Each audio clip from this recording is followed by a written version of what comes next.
الحمد لله نحمده ونستعينه ونستغفره ونعوذ بالله من شرور أنفسنا ومن سيئات أعمالنا من يهده الله فلا مضل له ومن يضلل فلا هادي له وأشهد أن لا إله إلا الله وحده لا شريك له وأشهد أن محمدا عبده ورسوله اللهم صل على محمد وعلى آل محمد كما صليت على إبراهيم وعلى آل إبراهيم إنك حميد مجيد اللهم بارك على محمد وعلى آل محمد كما باركت على إبراهيم وعلى آل إبراهيم إنك حميد مجيد يا أيها الذين آمنوا اتقوا الله حق تقاته ولا تموتن إلا وأنتم مسلمون يا أيها الناس اتقوا ربكم الذي خلقكم من نفس واحدة وخلق منها زوجها وبث منهما رجالا كثيرا ونساء واتقوا الله الذي تساءلون به والأرحام إن الله كان عليكم رقيبا يا أيها الذين آمنوا اتقوا الله وقولوا قولا سديدا يصلح لكم أعمالكم ويغفر لكم ذنوبكم ومن يطع الله ورسوله فقد فاز فوزا عظيما أما بعد فإن أصدق الحديث كتاب الله وأحسن الهدي هدي محمد صلى الله تعالى عليه وآله وسلم وشر الأمور محدثاتها وكل محدثة بدعة وكل بدعة ضلالة وكل ضلالة في النار ألا لا إيمان لمن لا أمانة له ولا دين لمن لا عهد له سبحانك لا علم لنا إلا ما علمتنا إنك أنت العليم الحكيم رب اشرح لي صدري ويسر لي أمري واحلل عقدة من لساني يفقه قولي رب زدني علما أعوذ بالله السميع العليم من الشيطان الرجيم من همزه ونفخه ونفثه ولا تسبوا الذين يدعون من دون الله فيسبوا الله عدوا بغير علم كذلك زينا لكل أمة عملهم ثم إلى ربهم مرجعهم فينبئهم بما كانوا يعملون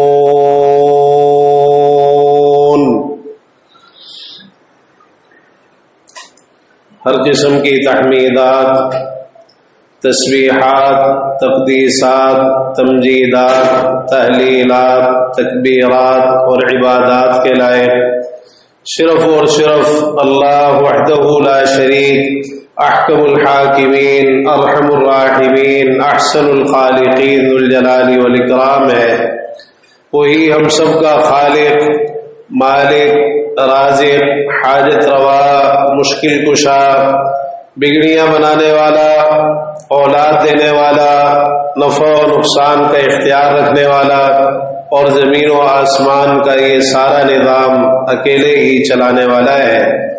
درود و سلام ہو امام الانبیاء والمرسلین سید الاولین والآخرین شفیع المذنبین رحمت للعالمین ہم سب کے رہبر و رہنما مقتدا و پیشوا امام اعظم قائد اعظم رہبر اعظم جناب محمد رسول اللہ صلی اللہ تعالی علیہ وآلہ وسلم کی ذات گرامی پر کہ جنہیں اللہ رب العزت نے میرے اور آپ کے لیے قیامت تک آنے والے انسانوں کے لیے اسوہ حسنہ بہترین نمونہ بنا کر مبعوث فرمایا اور اپنی محبت، رحمت، مغفرت، جنت اور ہدایت کو آپ کی اتباع اور پیروی کے ساتھ لازم کر دیا ہے۔ عزیز بھائیوں، بزرگوں، نوجوان ساتھیوں، قابل احترام دینی ماؤں اور بہنوں، پیارے پیغمبر جناب محمد رسول اللہ صلی اللہ تعالی علیہ وآلہ وسلم نے جو اعلیٰ اخلاق ہمیں سکھایا ہے، جس کی تعلیم دے کر آپ گئے ہیں، اس میں بڑی اہم بات یہ ہے کہ اپنی زبان کو بیہودہ، فضول، غلط قسم کی گفتگو سے محفوظ رکھا جائے۔ اس بیہودہ گوئی اور بد زبانی کے اتنے خطرناک نقصانات اور نتائج ہیں کہ انسان اس کا اندازہ بھی نہیں کر سکتا۔ اور سب سے بڑی بات یہ ہے، ان اللہ لیبغض الفاحش البذیء، اللہ تعالی فحش کام کرنے والے، بیہودہ گفتگو کرنے والے سے بغض رکھتا ہے، نفرت رکھتا ہے۔ اللہ تعالیٰ کو نفرت ہے ایسے لوگوں سے کہ جن کی زبان بیہودہ الفاظ اور بیہودہ باتوں کے اوپر مشتمل ہوتی ہے، اپنی زبان کی حفاظت نہیں کرتے۔ گالی گلوچ ایک بڑا سنگین گناہ ہے۔ اس تعلق سے جہاں ہمیں یہ منع کیا گیا کہ کسی مسلمان کو گالی نہیں دینی، برا بھلا نہیں کہنا، اور اس کے نقصانات اور سنگین نتائج سے بھی خبردار کیا گیا، وہاں ساتھ ساتھ پیارے پیغمبر جناب محمد رسول اللہ صلی اللہ تعالی علیہ وآلہ وسلم نے کچھ مزید چیزیں ایسی ذکر فرمائی کہ جن کو خاص طور پر آپ نے برا بھلا کہنے سے اور گالی دینے سے منع فرمایا ہے۔ انہی چیزوں میں یہ چیز شامل ہے کہ انسان جہاں دوسروں کو گالیاں نہ دے، وہاں اپنے آپ کو بھی گالیاں نہ دے، اپنے آپ کو بھی برا بھلا نہ کہے۔ کچھ لوگوں کا معاملہ یہ ہوتا ہے کہ اگر کبھی غصہ آ جاتا ہے، آپے سے باہر ہو جاتے ہیں، اپنا آپ کنٹرول سے باہر ہو جاتا ہے، اپنے آپ کو ہی گالیاں دینی شروع کر دیتے ہیں، اپنے آپ کو ہی برا بھلا کہنا شروع کر دیتے ہیں۔ پیارے پیغمبر جناب محمد رسول اللہ صلی اللہ تعالی علیہ وآلہ وسلم نے اس چیز سے منع فرمایا لا یقولن احدکم خبثت نفسی ولکن لیقل لقست نفسی، تم میں سے کوئی یہ نہ کہے کہ میرا نفس خبیث ہو گیا ہے، بلکہ یوں کہے میرا نفس سست ہو گیا ہے، پریشان ہو گیا ہے، بے چین اور بے قرار ہو گیا ہے۔ الفاظ کے معاملے میں احتیاط کرے، اپنے آپ کو خبیث قرار نہ دے۔ خبیث ایک ایسا لفظ ہے جس میں ہر گھٹیا سے گھٹیا چیز شامل ہو جاتی ہے۔ اللہ تعالیٰ نے اسے طیب کے مقابلے میں استعمال فرمایا، قل لا یستوی الخبیث والطیب، آپ کہہ دیجئے خبیث اور طیب دونوں برابر نہیں ہو سکتے، پاک اور ناپاک برابر نہیں ہو سکتے۔ اپنے آپ کو خبیث قرار دینا کہ میرا نفس خبیث ہو گیا ہے، یا اس جیسے دیگر الفاظ استعمال کرنا جو جس جیسے کوئی اپنے آپ کو ایسے الفاظ اپنے لیے استعمال کرتا ہے جو گالیوں پر مشتمل ہوتے ہیں، یا اس انداز میں اپنے آپ کو برا بھلا کہتا ہے، تو پیارے پیغمبر جناب محمد رسول اللہ صلی اللہ علیہ وسلم نے سختی کے ساتھ اس سے منع فرمایا، لا یقولن احدکم، تم میں سے کوئی ہرگز اس طرح نہ کہے، بالکل اجازت نہیں ہے، قطعاً اپنے متعلق اس طرح کے الفاظ استعمال نہ کرے۔ انسان سوچے میں کسی کو تو برا نہیں کہہ رہا، اپنے آپ کو ہی برا کہہ رہا ہوں، تو اپنے آپ کو بھی برا کہنے سے اللہ تعالی نے منع فرمایا۔ جہاں دوسروں کی جان و مال اور عزت اور آبرو کی حرمت ہے، وہاں خود انسان کی اپنی عزت بھی ہے، اس کی اپنی جان مال اور آبرو کی حرمت بھی ہے، جس کا خیال رکھنا اس کے اپنے لیے بھی ضروری ہے۔ خاص طور پر ایک مسلمان، ایک مومن، رسول اللہ صلی اللہ علیہ وسلم نے فرمایا لیس لنا مثل السوء، ہمارے لیے بری مثال نہیں ہے، ہمارے لیے بری مثال نہیں ہے، ایک مسلمان کے لیے بری مثال نہیں ہوتی۔ اور آپ نے ایک حدیث میں فرمایا لا ينبغي للمؤمن ان يذل نفسه، مومن کے لائق نہیں ہے کہ اپنے آپ کو ذلیل کرے، اپنے آپ کو ذلیل کرے، یعنی ایسے کام کرے جو انسان کو ذلت میں گراتے، پستی میں گراتے اور عزت ختم ہوتی ہے۔ اسی طرح اپنے متعلق ایسی باتیں بھی نہ کرے کہ اپنے آپ کو ذلت میں گرائے، اپنے آپ کو ذلیل قرار دے، ہرگز نہیں۔ آپ صحابہ کرام رضی اللہ عنہم نے مزید وضاحت طلب کی، اللہ کے رسول صلی اللہ علیہ وسلم وَكَيْفَ يُذِلُّ نَفْسَهُ، کیسے اپنے آپ کو ذلیل کرے گا؟ فرمایا يَتَعَرَّضُ مِنَ الْبَلَاءِ لِمَا لَا يُطِيقُ، ایسی آزمائشوں کا سامنا کرے جن کو سہنے کی اس میں طاقت نہیں ہے، اپنے آپ کو ایسے کاموں میں نہ ڈالے جو جس کا نتیجہ ذلت اور رسوائی ہو، اور بعد میں ان حالات کا متحمل ہونا اس کے لیے مشکل ہو، اپنی عزت کی حفاظت کرے۔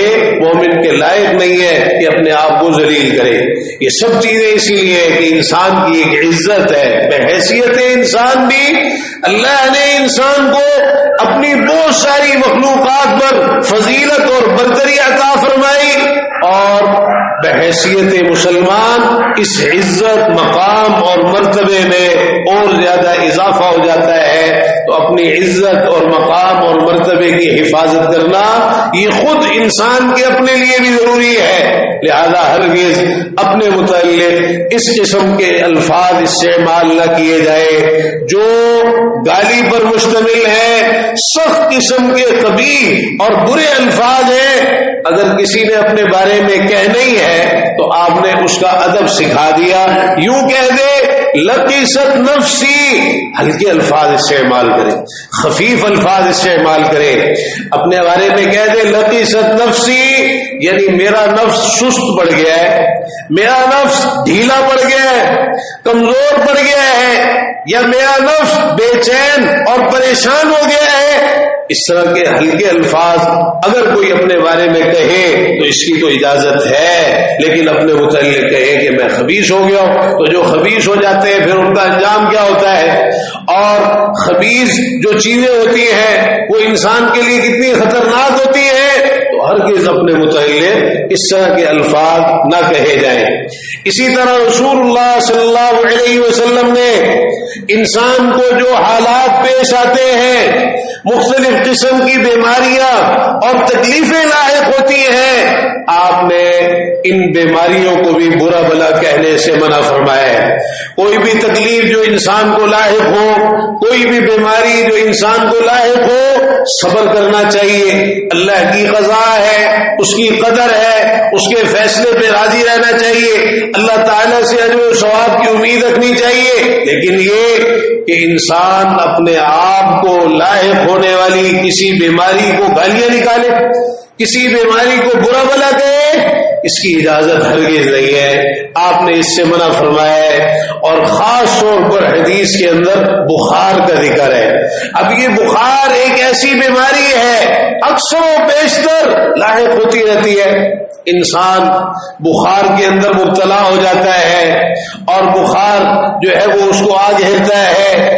اب یہ بخار ایک ایسی بیماری ہے جو عام ہے۔ رسول اللہ صلی اللہ علیہ وسلم ام سائب یا ام مسیب رضی اللہ تعالی عنہا، آپ ان کے پاس تشریف لے گئے، دیکھا کہ بہت زیادہ کانپ رہی ہیں، کپکپاہٹ طاری ہے، پوچھا مالکی یا ام السائب او یا ام المسیب تزفزفین، ام سائب یا ام مسیب کیا ہو گیا آپ کو، کیوں اتنا کانپ رہی ہو، اس قدر کپکپاہٹ کیوں طاری ہے؟ کہنے لگی اللہ کے رسول صلی اللہ علیہ وسلم الحمى لا بارک اللہ فیہا، بخار میں مبتلا ہو، اللہ اس میں برکت نہ ڈالے، میں بخار میں مبتلا اللہ اس میں برکت نہ ڈالے. صرف اتنے الفاظ کہے بخار کے بارے میں کہ اللہ اس میں برکت نہ ڈالے.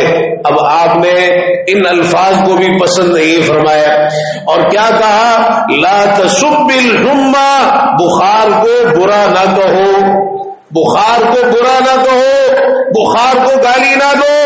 فإنها تذهب خطايا بنی آدم، فرمایا کہ یہ ابن آدم کی غلطیوں کو، گناہوں کو ایسے دور کرتا ہے کما تذهب النار خبث الحدید، جس طرح کہ آگ لوہے کی میل کچیل کو دور کرتی ہے.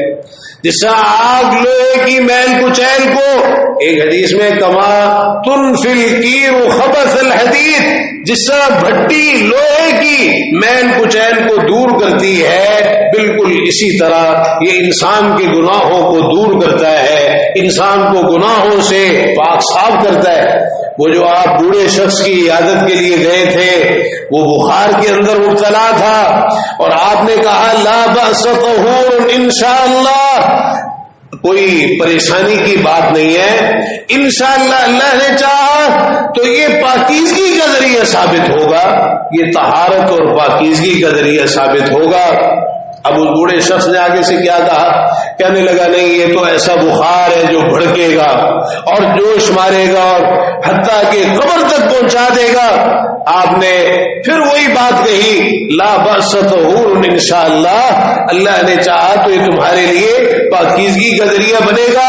اس بوڑھے نے پھر اپنی وہی بات دہرائی.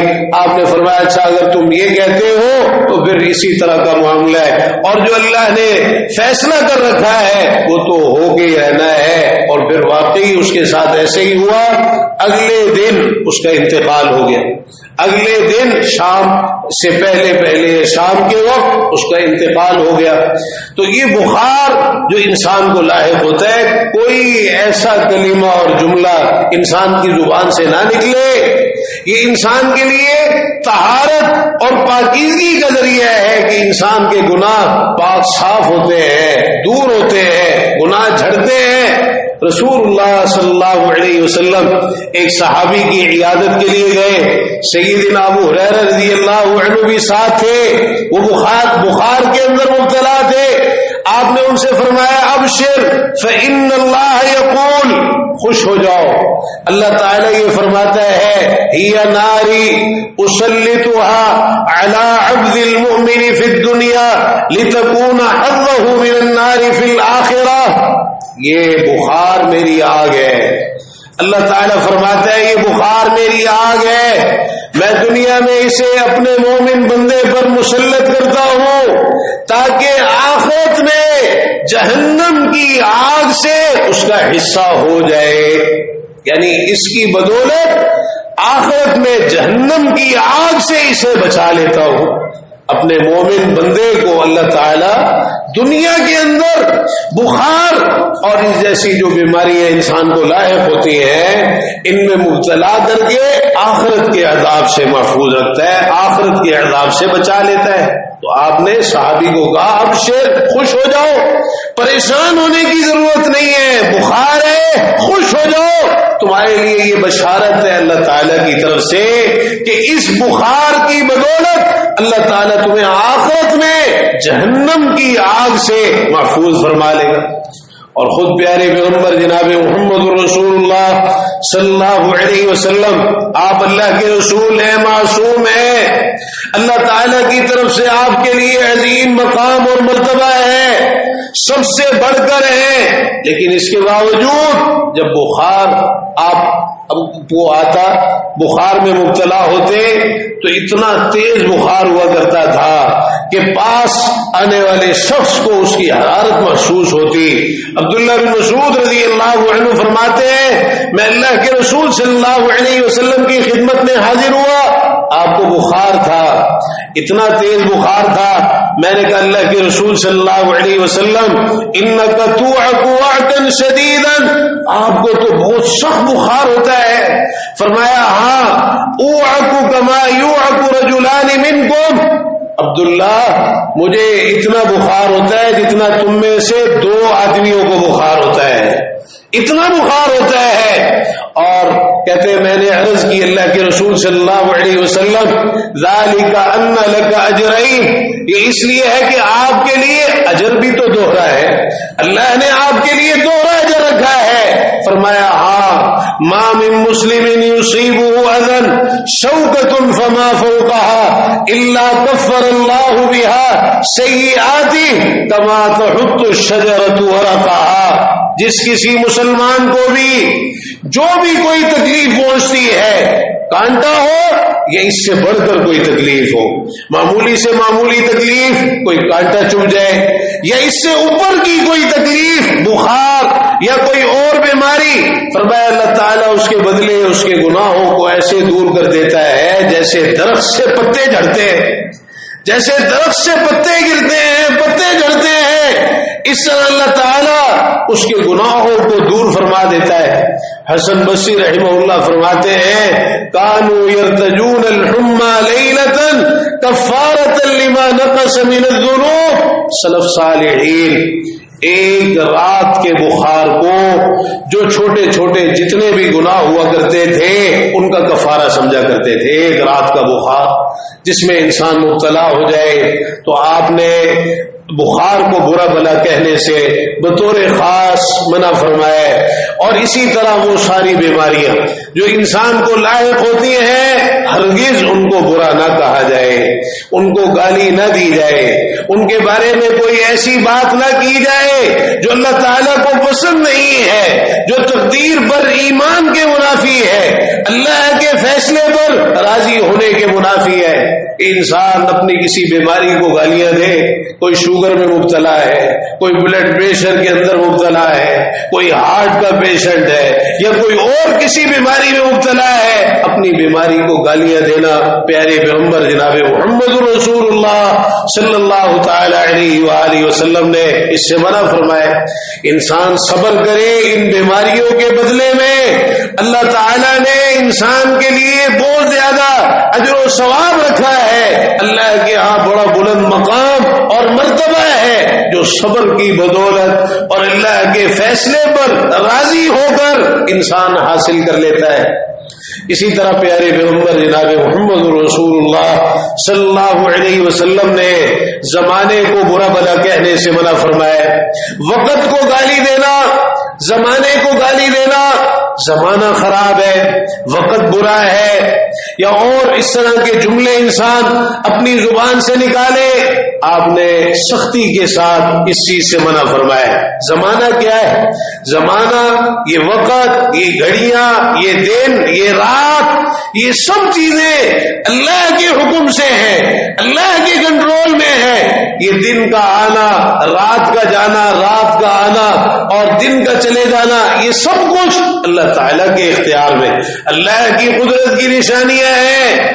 قصور انسان کے اپنے اعمال کا ہوتا ہے، اپنے گناہوں کا ہوتا ہے. بجائے اس کے کہ انسان اپنی اصلاح کرے، گناہوں کو چھوڑے، توبہ کرے، اللہ کی طرف رجوع کرے، الٹا انسان زمانے کو برا بلا کہنا شروع کر دے. زمانے کو برا کہنے کا مطلب یہ ہے رات کو برا کہا، دن کو برا کہا. اللہ کی جو تدبیر ہے، جو اللہ تعالیٰ کا نظام کائنات ہے، اس کو برا بلا کہہ رہا ہے انسان.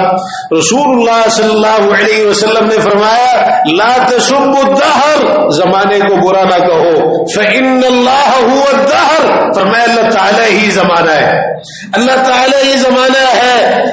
اس کی وضاحت بھی آپ نے خود حدیث کے اندر فرمائی.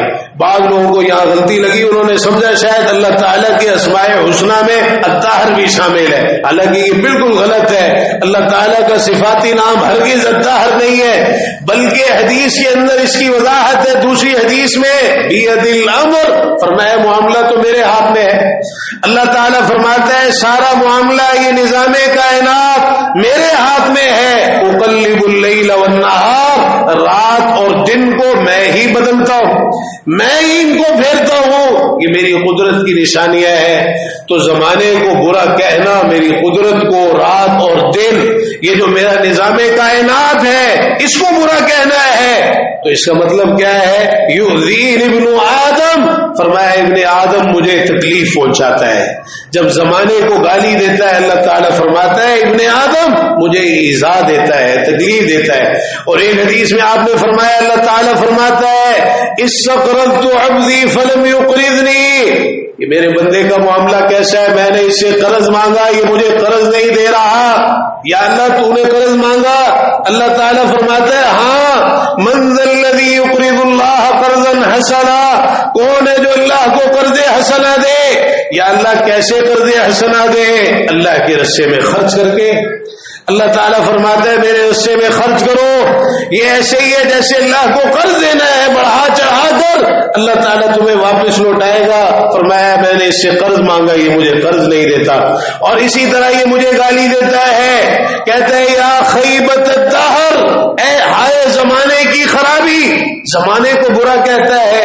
اللہ تعالیٰ فرمایا یہ زمانے کو برا کہنا یہ مجھے گالی دینا ہے. بڑے خطرناک یہ الفاظ. وہ کہا کہنے والے نے نعیب زماننا والعیب فینا ولو نطق الزمان اذا ہجانا, ہم زمانے کو برا کہتے ہیں حالانکہ سارے عیب خود ہمارے اندر موجود ہیں. اگر اس زمانے کی زبان ہوتی تو یہ زمانہ ہماری مذمت کرتا کہ برے تم خود ہو, گناہ خود کرتے ہو. اللہ تعالیٰ نے کہیں بھی یہ نہیں فرمایا کہ زمانہ برا ہے رات اور دن برے ہیں. نہیں, جہاں بھی قصوروار ٹھہرائے انسان کو اس کے اعمال کو قصوروار ٹھہرائے. ظہر الفساد فی البر والبحر بما کسبت ایدی الناس, خشکی اور تری میں فساد ظاہر ہوا لوگوں کی کرتوتوں کی وجہ سے, زمانے کی وجہ سے نہیں کہ اب زمانہ برا آ گیا, نہیں یہ لوگوں کے اعمال ہیں. وما اصابکم من مصیبت فبما کسبت ایدیکم, تمہیں جو بھی مصیبت پہنچتی ہے وہ تمہارے ہاتھوں کی کمائی کا نتیجہ ہے.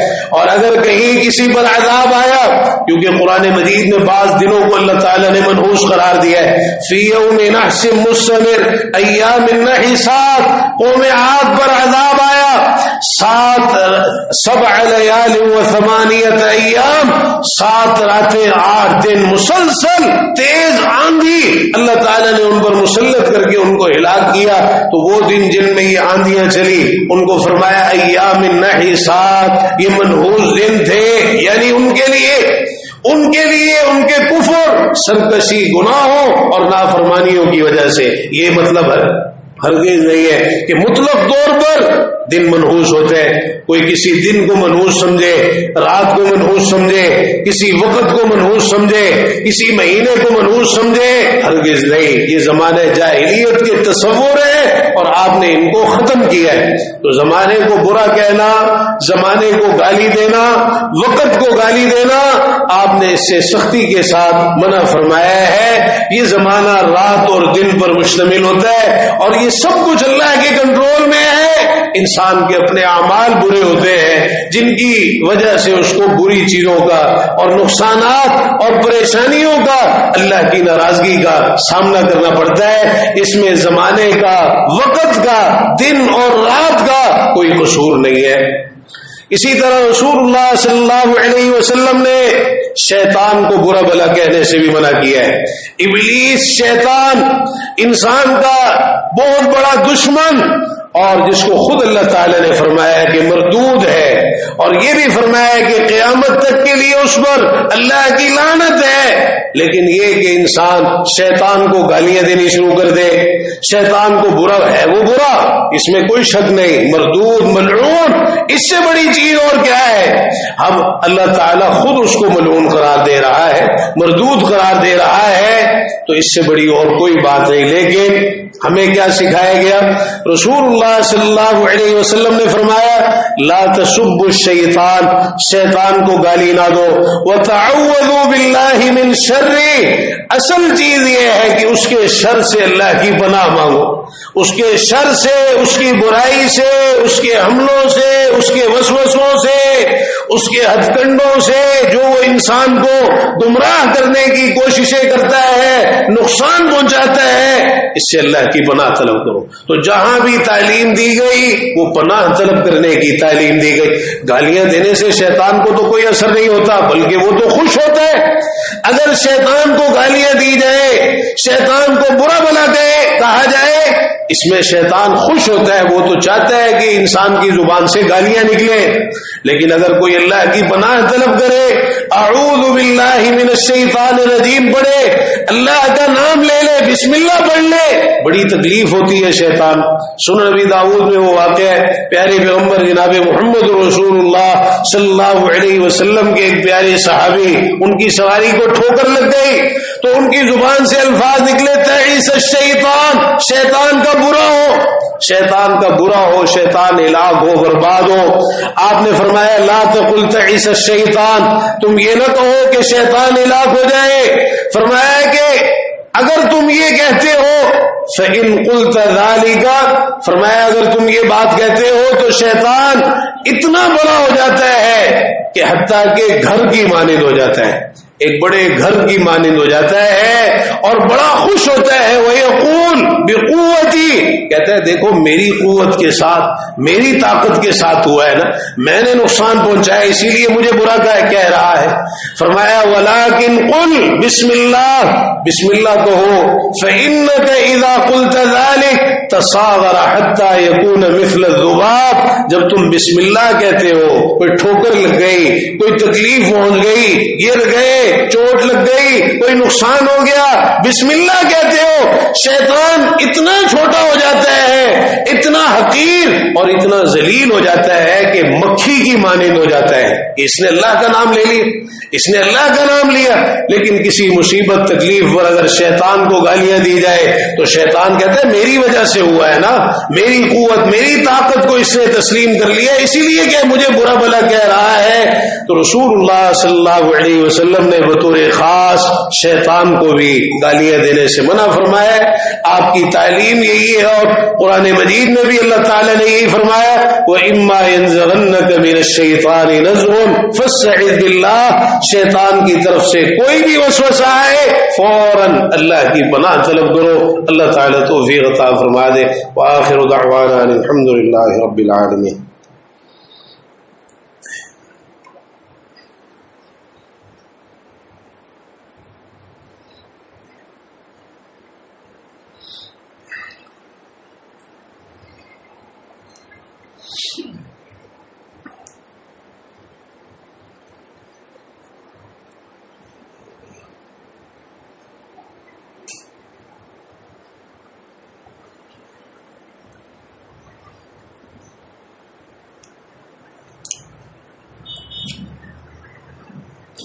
إن الحمد لله نحمده ونستعينه ونستغفره ونعوذ بالله من شرور أنفسنا ومن سيئات أعمالنا، من يهدي الله فلا مضل له ومن يضلل فلا هادي له، وأشهد أن لا إله إلا الله وحده لا شريك له، وأشهد أن محمدا عبده ورسوله. اللهم صل على محمد وعلى آل محمد كما صليت على إبراهيم وعلى آل إبراهيم إنك حميد مجيد. اللهم بارك على محمد وعلى آل محمد كما باركت على إبراهيم وعلى آل إبراهيم إنك حميد مجيد. پیارے پیغمبر جناب محمد رسول اللہ صلی اللہ تعالی علیہ وآلہ وسلم نے ان لوگوں کو جو دنیا سے چلے گئے، فوت ہو گئے، چاہے کوئی کافر ہی کیوں نہ ہو، آپ نے گالی دینے سے منع فرمایا ہے، برا بھلا کہنے سے منع فرمایا ہے.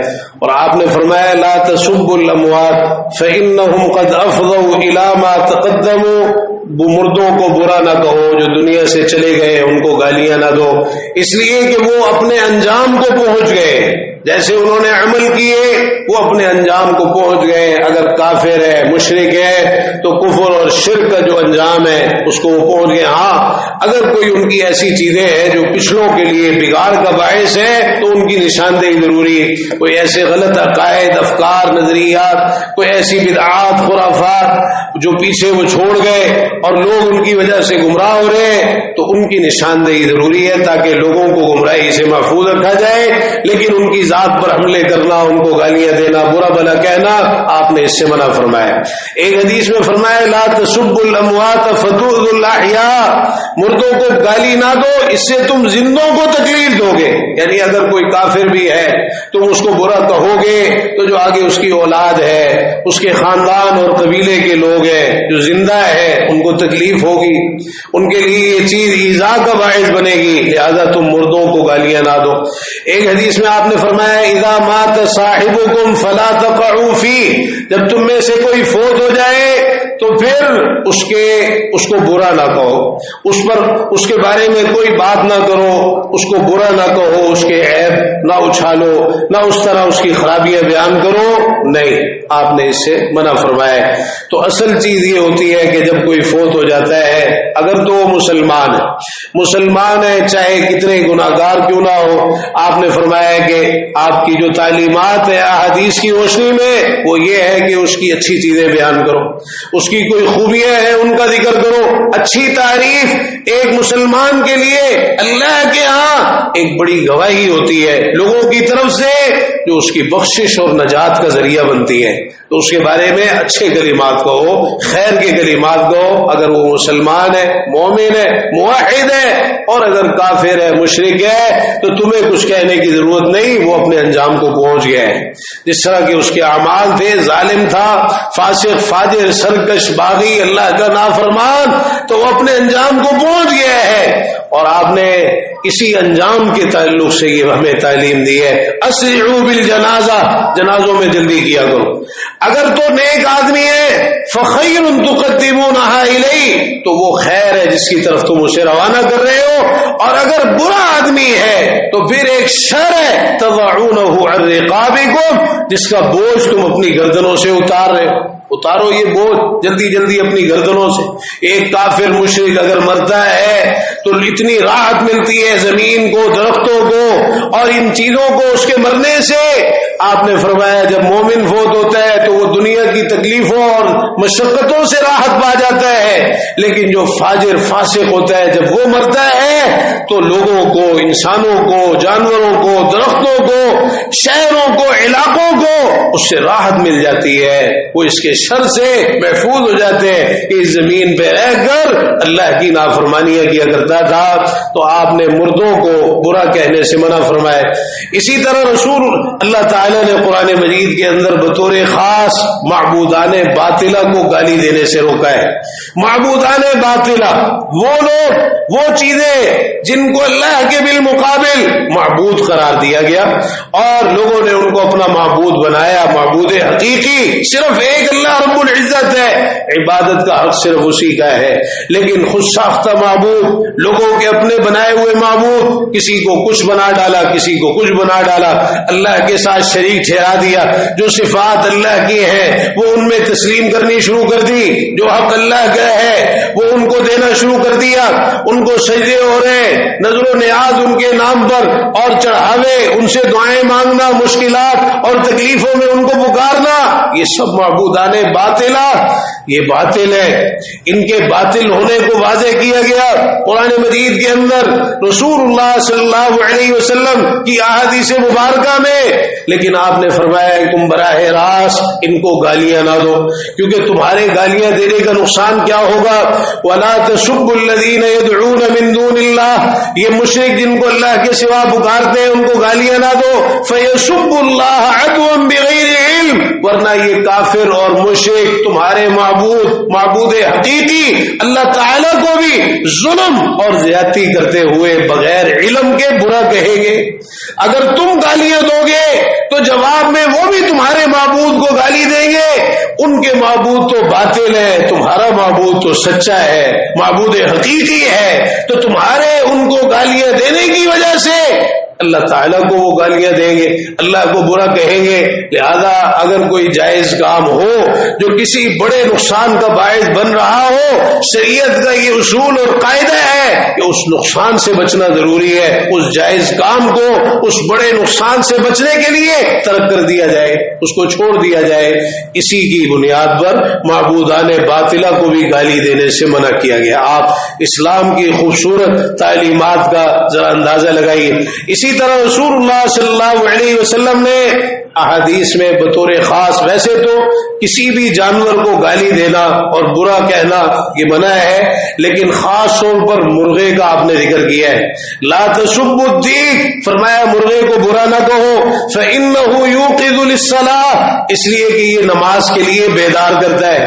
نماز کے لیے بیدار کرتا ہے یعنی اکثر و بیشتر جو اذان دیتا ہے وہ طلوع فجر کے وقت ہوتی ہے. جب صبح طلوع فجر کا وقت ہوتا ہے یا زوال کا وقت ہوتا ہے، زوال کے بعد جب ظہر کا وقت شروع ہوتا ہے، اکثر و بیشتر جو مرغے کی اذان ہوتی ہے وہ ان اوقات پر ہوتی ہے. فرمایا تو تمہیں نماز کے لیے جگاتا ہے.